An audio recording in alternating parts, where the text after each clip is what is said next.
होला मेरो जीवनमा माया गर्ने मान्छे धेरै आए, तर मलाई माया गर्ने मान्छे मैले उलाई पाएको। मलाई निस्वार्थ माया गरेको दाइ उसले। हामी धेरै समय साथमा बस्यौं, तर कुनै पनि दिन उसले मलाई शारीरिक सम्बन्धको लागि जबरजस्ती फोर्स गरेन। मलाई त एकदम, मैले भने नि, म त यस्तो सिचुएसनमा छु दाइ, ऊ बाइक फर्कन बुझ्न सक्दिनँ। मुझे पनि विश्वास गर्न छ ऊ फर्किन्छ तपाईको लागि। नफर्के होस् तर सफल होस् दाइ। उसलाई यति गलत बोलेका छन् नि मान्छेले, गुण्डा हो त्यो, चोर हो, फटा हो, हल्लानो, यति इमान्दारमा मैले एक दुईजनाबाट सुनेको छु, धेरै इमान्दार पनि हो रे ऊ। गाउँ समाजमा धेरैले मानेको मान्छे नि हो, तर नि त्यसको आमा यस्तो, त्यसको बाउ यस्तो, त्यसलाई बलात्कार केसमा फसा, त्यो विदेशै गयो भने त्यसलाई झिकाएर ल्याउन सक्ने क्षमता छ तमारिया उस्काउने के मलाई। तर मैले सकिनँ दाइ।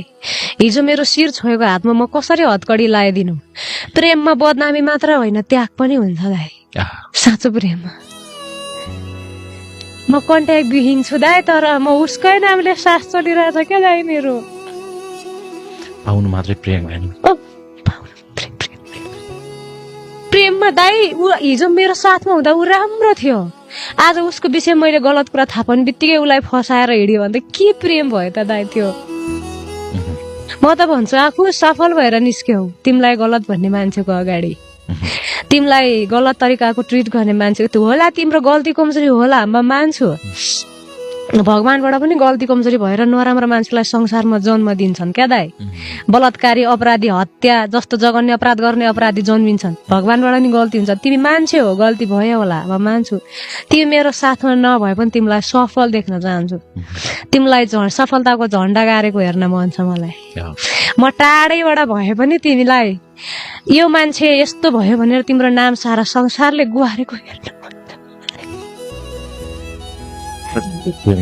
मेरो नामसँग जोडेको नाम बदनाम भएको हेर्नु छैन क्या दाइ।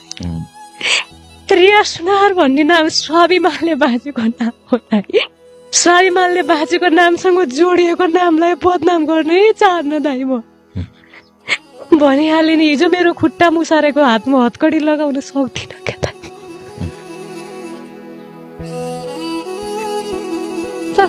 सक्छ भने मेरो अन्तिम पटक म मरेको खबर पाए आइदिनु भन्छु। जीवनभरिलाई अँगाल्न नसके पनि म मरेको खबर पाए आउनु भन्छु दाइ। मलाई त आफ्नो भन्दा नि धेरै मन लाग्छ। म यति अन्त भइसकेको छु कि उसको अहिलेसम्म दाइ उसले छोएको शरीर अर्को मान्छेसँग साट्ने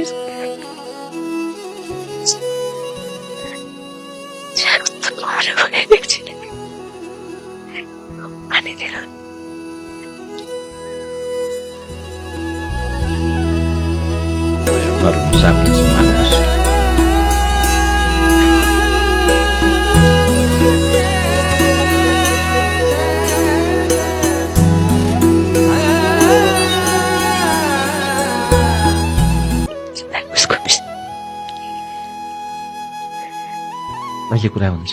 अहिले त कन्ट्याक्ट बिच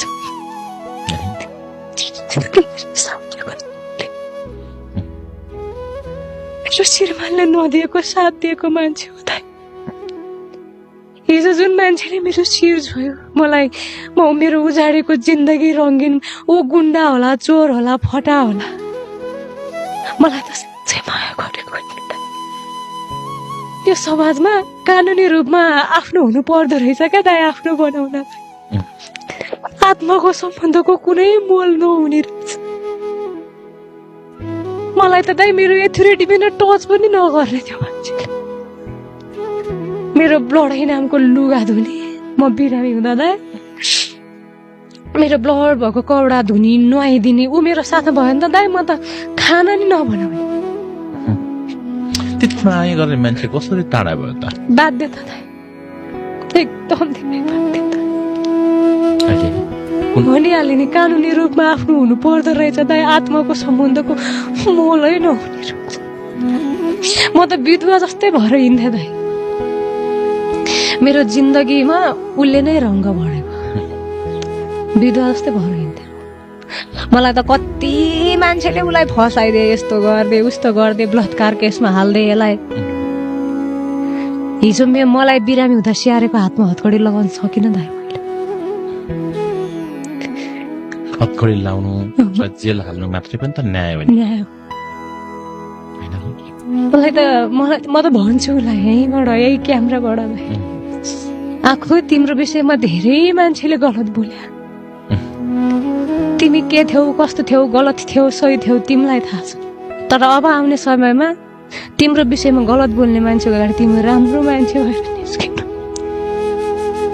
सफल मान्छे भएर निस्किनु